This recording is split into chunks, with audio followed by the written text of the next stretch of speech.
Kamusta po mga kababayan? Si Kamanong po, nagbabalik na naman po muli para po magkomento po sa inyo dito po sa Tambayang Makabayan. Magandang umaga po muna sa inyo, tanghali, hapon, gabi at madaling araw po sa ating lahat. Sana po nasa maayos po tayong kalagayan mga kababayan. Umpisa na po natin, komentuhan po natin mga tambay. Ito pong nakaraang balita mga tambay na sinampahan daw po ng reklamo sa ombudsman. Itong representative, isa sa representative po ng Batangas mga tambay. Ito po sikat na sikat po ito. Ito po nga si Luistro, si Representative Luistro, si Jinky Luistro mga tambay. At ito raw po hindi rin nagbayad daw po ng talent fee, ng lawyer's fee sa law firm ng Vice President, sa asawa po ng Vice President.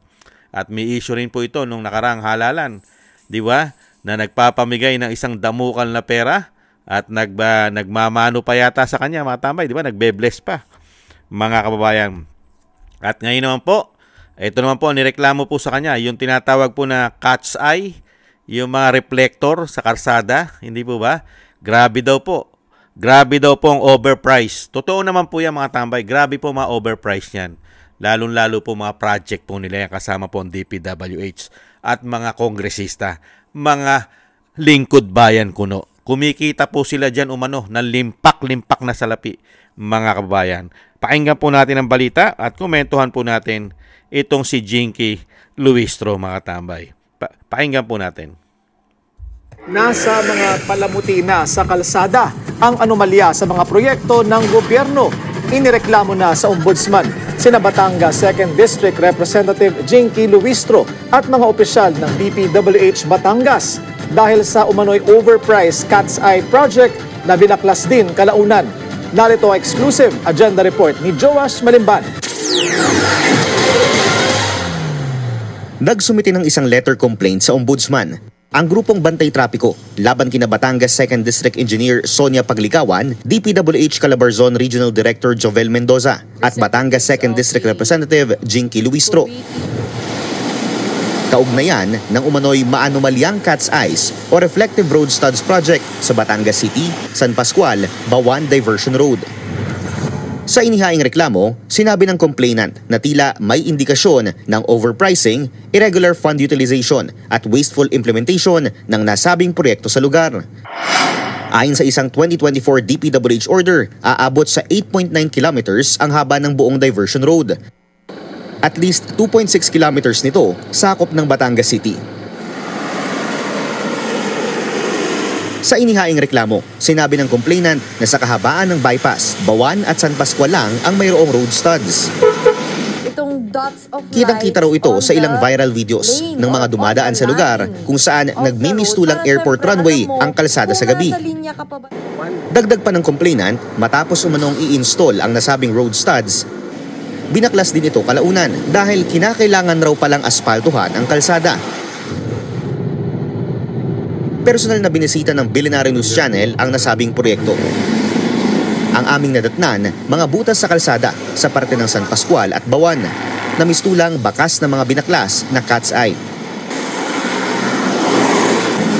Ang dating tila airport runway sa gabi, ganito na ang itsura dahil marami ring parte ng diversion road na wala pang mga ilaw. Nahanap namin ng kontrata para sa nasabing road stud installation project sa lugar. Isang joint venture ito sa ilalim ng Kisha Construction and Supply at 3W Builders. Ang Kisha Construction, una nang ibinalita ng Billionaire News Channel na pagmamayari ni Tanawan City Councilor Potenciano na Tanawan. 2 buwan ang nakalipas nang sabihin niya sa BNC na pinaprocess na ang divestment niya mula sa kumpanya. On the process na po yung pagpapalit po ng aking to transfer. Simula po nung naupo na ako, pinaprocess, medyo matagal po ang process po ng pagtatransfer. Sinabi ng complainant na may estimated 7,500 cat's eye units na makikita sa lugar kung 5,000 meters lang ng kalsada ang susukatin. Ang kanilang estimated overpricing aabot sa 75.7 million pesos. Kung pagbabasehan ang DPWH Detail Unit Price Analysis na una nang inilahad ni Baguio City Mayor Benjamin Magalong, kung saan naabot umano sa 11,700 pesos ang presyo ng bawat piraso ng cat's eye, kahit na around 1,800 pesos lang daw ang market price nito including tax and installation. Sinuri namin ang nasabing kontrata. 98 million pesos ang kabuuang halaga ng proyekto. pero wala itong kalakip na detailed breakdown at project scope. Ayon sa DPWH 2nd District Engineering Office, tinatayang 6.3 kilometers o katumbas ng mahigit 6,000 meters ang sakop ng proyekto. Kung susundin ang market price na binanggit ni Mayor Magalong, mahigit 16 million pesos lang dapat ang presyo ng proyekto. Kung susumahin, tila kinatungan ang proyekto ng mahigit 80 million pesos para sa ilang libong road studs na binaklas lang din uli dahil hindi pa pala tapos ang construction.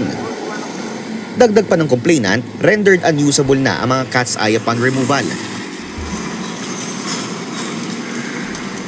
Pinuntahan namin ang DPWH 2nd District Engineering Office para kunin ang kanilang panig, pero wala raw available na makipag-usap sa amin. Wala na makipag-usap sa inyo Nabibisto Bili mo karaming overprice. Grabe ang pinapatong nilang overprice, 1,000 plus lang kasama ng pagkakabit, ang pag-i-install, lahat pati materyales 1,000 plus. Pero nagiging 8,000 o 7,000 plus. Napakarami na pinapatong. At grabe po, ang natuklasan po nila mga tambay ay mahigit 80 million ang ipinatong doon sa proyekto. Ibang klase, Ay, mga kabayan, yan po ano lang po yan, yan po cat's eye lang po yan. Yan proyekto na yan. Wala pa po ang flood control dyan. Wala pa po ang anomalya dyan sa mga karsada, sa mga pinagagawang karsada. At pinagagawa nilang kung ano-ano mga street light. Marami po na pinagkukunan po ng korupsyon ang mga politiko sa ating bansa. Grabe po.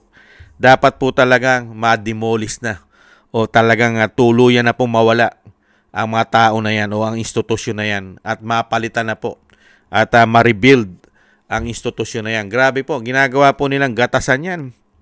Ibang klase.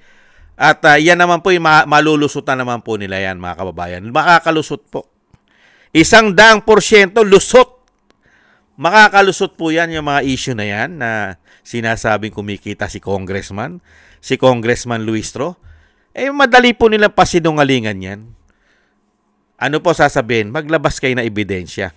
Yan lang naman po lagi sinasabi ng mga politiko.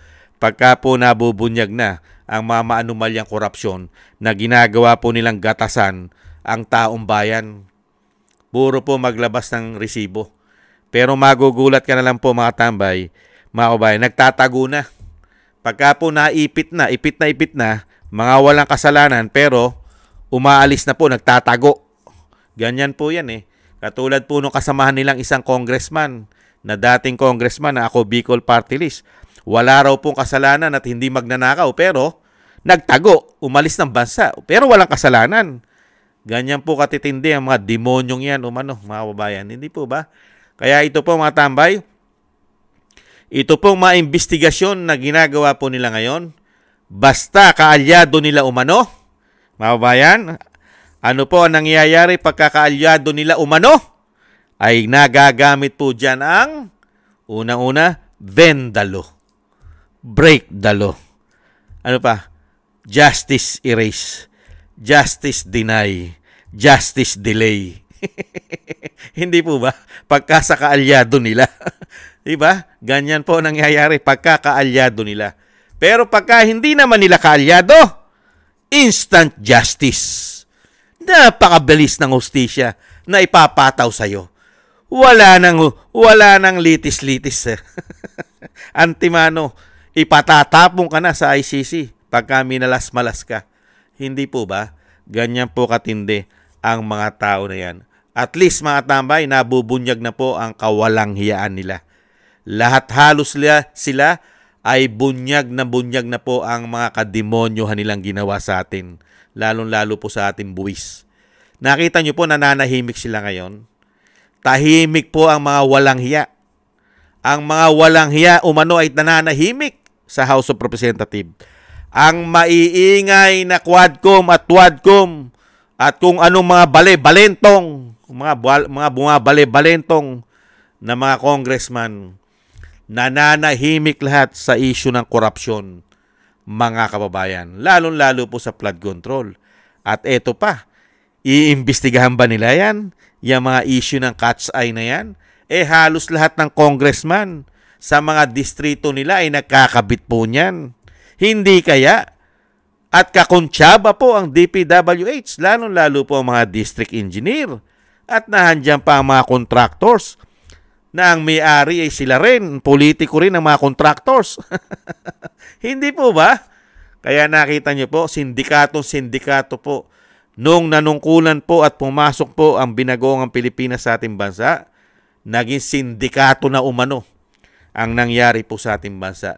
Sindikato na po ang lumabas at nanunungkulan yata. Grabe po ang ginagawa nila. Kaya ito si Jinky Luistro o Luis, ano to? Si Jinky Luistro, mga tambay, ng 2nd District po, representative ng ikalawang distrito ng Batangas, mga kababayan. Ngayon, kaya mo lusutan yan, Luistro. Malulusutan mo yan. Katulad lang nung asawa mo. Hindi po ba? Yung asawa mo, nalusutan nga umano yung mga kaso nung asawa mo. At umaming ka rin na asawa mo'y tinago mo noong mga panahon na yon. Hindi po ba? Kaya po ito si Luistro, mga kabayan. Masaya pa yan. Magdiriwang pa yan. Hindi po niya papansinin yan. At hindi po siya matatakot sa ganyang bintang at issue ng korupsyon sa kanya. Dahil po nakasandal pa sila sa pader umano. Pero once na napalitan na po ang pader na sinasandalan niya, mga kababayan, makikita niyo po kung ano po ang realidad, kung anong klase po ang kahihinatnan ng taong yan. Katulad po ni Representative Luistro. Grabe po ang ginawang paninira niya sa mga Duterte. Grabe po. Lalo-lalo yung ginawa po nilang issue ng korupsyon daw, ng confidential fund. Samantalang sila pala ang isang damukal na napakaraming pinagkakakitaan, korupsyon sa pera ng bayan. Cat's eye pa lang yan. Hindi po ba? Samantalang ang Office of the Vice President, mga kababayan, hirap na hirap silang hanapan o lagyan ng korupsyon. Hirap na hirap, mga kababayan. Kumpleto kasi sa resibo. At mismo ang COA na nagpapatotoo sa Vice President na maayos at hinahangaan pa ng COA ang Office of the Vice President kung paano ito humawak ng pondo ng bayan. Samantalang sila, napakaraming mababahong sekreto. Ang mababahong sekreto nila ay unti-unti na po umaamoy, naamoy na po ng taong bayan. Hindi po ba, mga kabayan? Kaya po, dito po mga tambay, yung mga nabubulgar na yan na issue ng korupsyon, dahil yan lang naman po ay binigay sa atin na mga walang yang ito. Ito pong mga demonyong politiko na ito umano, yan lang po ang ibinigay sa ating paglilingkod. 3 taon na po na naglilingkod po sila. Ito po si Luistro ay naka 3 taon na po ito. Noong 19 Congress, isa rin po siyang representative ng Batangas. Ngayon po ay nagbabalik na naman ng 20 Congress. Gaano na po kaya kalaki ang mga nanakaw nito umano? Itong kongresista na ito, mga kabayan. Gaano na kaya kalaki ang mga ninakaw nito umano sa pera ng bayan? Nagtatanong lang po si Katambay Manong. Hindi naman po masama magtanong kung gaano na kalaki ang nananakaw umano. Hindi po ba? Samantalang kasi yung mga kasamahan niya ay nagsiyaman. Siya pa kaya? Hindi po ba? Kung si Stella Kimbo, grabe ang yaman, grabe kamamahal na mga accessories, mga sasakyan, mansyon, at may mga bahay pa sa ibang bansa, magpapadaig ba dyan si Jinky Luistro? Sa tingin nyo magpapadaig yan umano? Hindi po ba, mga kababayan? Kaya po, markado na po lahat yan, mga kababayan. Huwag po tayong mag-alala, mga kababayan. Huwag po tayong mag-alala na sila po'y makakaligtas ngayon sa lahat po ng issue ng korupsyon nila, mga kababayan. Panandalian lang po yan, mga kababayan. Lalo-lalo po, pagka ang Vice President ay hindi po nila napabagsak at yan po ay magiging presidente ng Pilipinas, lahat po yan, lahat po halos, lalong-lalo po yung mga pumirma ng impeachment, mga kababayan. Napakasarap pong buksan ng libro ng mga demonyong yan umano. Sana dumating na po ang panahon na maging presidente ang Vice President nang mabuksan na po ang mga libro ng mga demonyong magnanakaw na politiko sa ating bansa. Sana po, yan po ang hiling ni Kamanong at yan po ang panalangin ni Kamanong na magkatotoo po, na mabuksan po lahat ang mga libro ng mga magnanakaw na politiko sa ating bansa, na magkaalaman na kung sino ang matagal na cancer na ang pagnanakaw na hindi na pwedeng gamutin dahil cancerous na. Talamak na po sila sa pagnanakaw. Hindi ba, Congressman? Nagtatanong lang po. Yan po mga kababayan, ang issue po na ibinalita po dito po kay Congressman o Representative na Batangas ng 2nd District na si Jinky Luistro. Mga kababayan, cat's eye pa lang yan. Mga kababayan, daan-daang milyon na po ang pinag-uusapan. Napakarami na pong milyon. Mga kababayan, wala pang flood control dyan, mga kababayan. Hindi pa pumuputok ang mga flood control sa Batangas. Grabe rin po ang baha dyan. Hindi po ba? Pagka nakakita po tayo ng malalaking baha, ibig sabihin, malalaking pera po ang bumaha sa mga politiko. Katulad po sa Cebu, yung sinasabi ni Governor Pama Baricuatro, 26 billion ang ipinondo raw po dyan noong 19 Congress. Sila po yan. Bumaha po sa Cebu ngayon. At sa mga bahagi po, sa bahagi po ng Bisaya ay binaha, hindi lang po sa Cebu. Ibig sabihin, bumaha po sa Cebu, bumaha rin po ng pera sa mga politiko sa Cebu. Real talk po mga tambay. Ganon din po sa Bulacan. Bumaha rin po doon ng pera sa mga politiko. Ganon din po sa Bicol, sa Ilocos Norte, at sa lahat ng kaalyado ng binagoong Pilipinas, bumabaha po ng pera sa kanila. Hindi po tubig ang binabaha sila. Hindi po tubig ang baha sa kanila. Pera ng taong bayan ang baha na dumarating po sa kanila. Hindi po ba, mga kababayan? Yan po, mga kababayan. Hintayin na lang po natin. Dahil wala po tayong kapag-apagasang makakuha po tayo ng katarungan sa mga korupsyon po ng binagoong Pilipinas.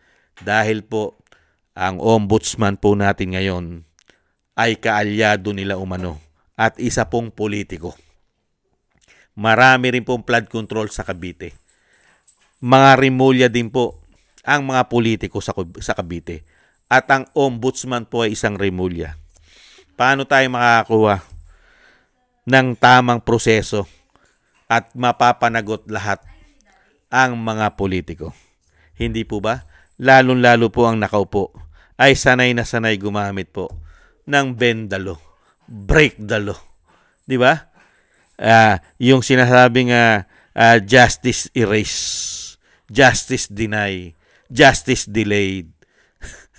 Hindi po ba? Kawawang Pilipinas pagka ganito ng ganito at hindi sila natapos. Kaya kailangan pong tapusin ang mga demonyong yan nang bumalik na po sa ayos ang ating bansa.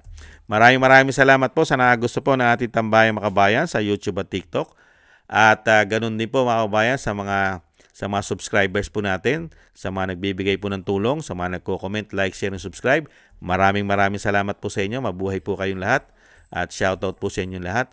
At ang panalangin po natin sa ating bansa, magkaisa po tayo, na ipanalangin po natin na sana po magwakas na po ang kasamaan at kademonyohan po ng mga nagpapahirap sa ating bansa, lalong-lalo po ang mga politiko. Magwakas na po sana ang kanilang pinaggagawa sa ating bansa.